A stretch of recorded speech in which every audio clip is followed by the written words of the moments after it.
সম্পূর্ণ নিরামিষ দিনে আলু ও পনির দিয়ে দারুণ কিছু রেসিপি বানাতে মন চাইলে রেসিপিটা এইভাবে একবার বাড়িতে বানিয়ে দেখতে পারেন।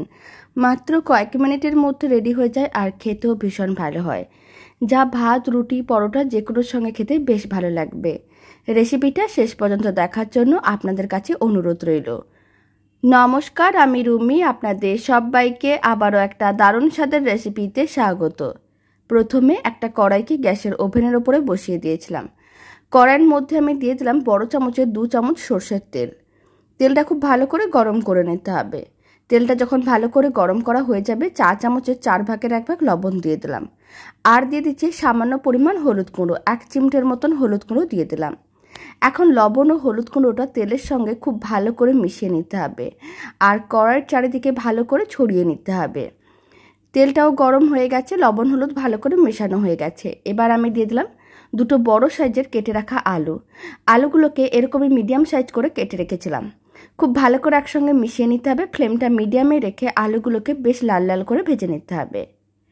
প্রায় 4 মিনিটের মতন সময়ের প্রয়োজন পড়েছিল। আলুগুলোকে বেশ লাল লাল করে ভেজে নিয়েছিলাম। এতে আলুগুলো ভাজাও হয়ে যায়, তার সঙ্গে সেদ্ধও হয়ে যায়, খেতেও ভালো লাগে। এখন ভেজে নেওয়া আলুগুলোকে তুলে একটা বাটির মধ্যে নিয়ে নিলাম। আর কড়াইতে বাকি যে তেলটা আছে তার মধ্যে দিয়ে দিচ্ছি 1/2 চামচের মতন আদা বাটা। আর আমি দিয়ে দিচ্ছি চা চামচের 4 ভাগের 1 ভাগ হলুদ গুঁড়ো। লঙ্কার গুঁড়ো দিয়ে দিচ্ছি চা চামচের 4 ভাগের 1 ভাগ। ঝালটা আপনারা কম বেশি করতে পারেন। আর আমি দিয়ে দিলাম চা চামচের 4 ভাগের 1 ভাগ জিরে গুঁড়ো। ধনে গুঁড়োও দিয়ে দিলাম চা চামচের 4 ভাগের 1 ভাগ। এবার সমস্ত মশলাগুলোকে একসঙ্গে খুব ভালো করে মিশিয়ে নিতে হবে। আর এই সময় ফ্লেমটা লোতে ছিল, এখন ফ্লেমটা মিডিয়ামে করে দিলাম। এবার মশলাগুলো যখন হালকা করে ভাজা হয়ে যাবে, অল্প একটু জল দিয়ে দিতে হবে। তারপর খুব ভালো করে মিশিয়ে নিতে হবে। এখন মিডিয়াম টু হাই ফ্লেমে এইভাবে 2 মিনিটের মতন রেখে দিতে হবে, যতক্ষণ না মশলা থেকে জলটা শুকনো হয়ে মশলার থেকে তেল আলাদা হচ্ছে। এইভাবে যদি নিরামিষ মশলাটা কষানো যায় তাহলে খেতে অনেক বেশি ভালো লাগে। এখন এইভাবে মশলাটাকে এক সাইডে রেখে দিচ্ছি। আর এদিকে একটা মিক্সির জার নিয়েছি, তার মধ্যে দিয়ে দিচ্ছি 8-9টার মতন কাজু বাদাম। আর আমি দিয়ে দিচ্ছি 2 চামচের মতন পোস্ত। তারপরে দিয়ে দিতে হবে কিছুটা পরিমাণ জল। আর সমস্ত কিছু একসঙ্গে খুব ভালো করে পেস্ট করে নিতে হবে। মানে পোস্ত ও কাজু বাদামটা একসঙ্গে পেস্ট করে নিতে হবে, এতে খেতে অনেক বেশি ভালো লাগবে। তবে আপনারা চাইলে এর মধ্যে 4 মগজও দিতে পারেন। এখন খুব ভালো করে পেস্ট করে নিচ্ছি। পোস্ত কাজু বাদামগুলোকে একসঙ্গে খুব ভালো করে পেস্ট করে নিয়েছিলাম। মিশ্রণটা একেবারেই মসৃণ। আর এদিকে মশলার থেকে জলটা শুকনো হয়ে তেল আলাদা হয়ে যাচ্ছে, তার মানে বুঝে নিতে হবে মশলাটা ভালো করে কষানো হয়ে যাচ্ছে। আর কোনো রকম মশলার কাঁচা গন্ধ এরকমভাবে মশলাটা কষালে থাকে না। এবার আমি যে পেস্টটা রেডি করে রেখেছিলাম, মানে কাজু বাদাম ও পোস্ত দিয়ে, সেই মিশ্রণটা দিয়ে দিলাম। খুব ভালো করে মশলার সঙ্গে মিশিয়ে নিতে হবে। আর 1 মিনিট এইভাবে একটু নাড়াচাড়া করে নিতে হবে, যাতে একটু ভাজা ভাজা হয়ে যায়। এতে খেতে অনেক বেশি ভালো লাগবে।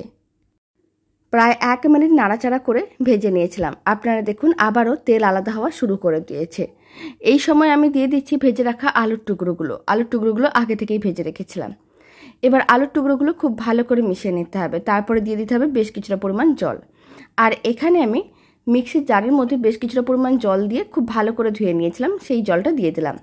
তারপরে খুব ভালো করে আবারও একসঙ্গে মিশিয়ে নিতে হবে। আপনারা চাইলে প্লেন জলও দিতে পারেন, কিন্তু মিক্সির জারের মধ্যে অনেকটাই কাজু বাদাম ও পোস্ত বাটা থেকে যায়, তাই জল দিয়ে ভালো করে ধুয়ে দিয়ে দিলাম। এখন স্বাদ অনুযায়ী লবণ দিয়ে দিলাম। চা চামচের 3 ভাগের 1 ভাগ লবণ দিলাম। আর চা চামচের 4 ভাগের 1 ভাগ দিয়ে দিলাম চিনি। এখন অল্প একটু গরম মশলার গুঁড়ো দিয়ে দিতে হবে। তারপর সমস্ত কিছু একসঙ্গে খুব ভালো করে মিশিয়ে নিতে হবে। নিরামিষ রান্না একটু মিষ্টি মিষ্টি হলে খেতে অনেক বেশি ভালো লাগে। চিনিটা একেবারেই অপশনাল, আপনারা চাইলে দিতেও পারেন, নাও দিতে পারেন। এবার আমি দিয়ে দিচ্ছি এর মধ্যে 200 গ্রাম পনির। আপনারা চাইলে পরিমাণটা আর একটু বাড়িয়েও নিতে পারেন। এখানে আমি 200 গ্রাম পনির দিলাম। তারপর সমস্ত কিছু একসঙ্গে খুব ভালো করে মিশিয়ে নিতে হবে। আর মিডিয়াম টু হাই ফ্লেমে 5 মিনিটের মতন রান্না করে নিতে হবে। এতে আলুর টুকরোগুলো যেটুকুনি বাকি আছে সেটাও ভালো করে সেদ্ধ হয়ে যাবে। আপনারা চাইলে পনিরগুলো ভেজেও নিতে পারেন, তবে এখানে আমি পনিরগুলোকে এইভাবে কাঁচা দিলাম। কাঁচা পনির দিয়ে পনিরের রেসিপি বানালে অনেক বেশি নরম তুলতুলে হয় আর খেতেও ভালো লাগে। প্রায় 5 মিনিট পরে দেখাচ্ছি। এখন 1 চামচের মতন ঘি দিয়ে দিলাম। আর এইভাবে এখন রেখে দিতে হবে প্রায় 5 মিনিটের মতন। এতে রান্নার কালারটা খুবই ভালো আসবে। আর সমস্ত কিছু কিন্তু খুব ভালো করে সেদ্ধ হয়ে গেছে, তাই এইভাবে ঘিটা দেওয়ার পরে ফ্লেমটা অফ করে 5 মিনিট রেখে দিতে হবে। এখন আমি আপনাদের 5 মিনিট পরে দেখাচ্ছি। আপনারা দেখুন রান্নার কালারটা কীরকম চেঞ্জ হয়ে গেছে। এইভাবে রান্না শেষ করার পরে কিছুক্ষণ রেখে দিলে কালারটা খুবই সুন্দর আসে। দারুণ স্বাদের আলু পনিরের রেসিপি একেবারেই রেডি। নিরামিষ দিনে বানিয়ে দেখতে পারেন, খেতেও বেশ ভালো হয়। আর রেসিপিটা ভালো লেগে থাকলে আপনারা যদি ফেসবুক থেকে রেসিপিটা দেখছেন, পেজটিকে ফলো করে নেওয়ার অনুরোধ রইল। ইউটিউব থেকে দেখলে চ্যানেলটি সাবস্ক্রাইব করে নেওয়ার অনুরোধ রইল। পাশে থাকা বেল আইকনটি প্রেস করে নেবেন নতুন রেসিপির আপডেট সবার আগে পাওয়ার জন্য। তো চলুন ভিডিওটা আমি এখানে শেষ করছি। আপনারা সবাই ভালো থাকবেন, সুস্থ থাকবেন। আপনাদের সঙ্গে আবার নতুন রেসিপি নিয়ে দেখা হচ্ছে।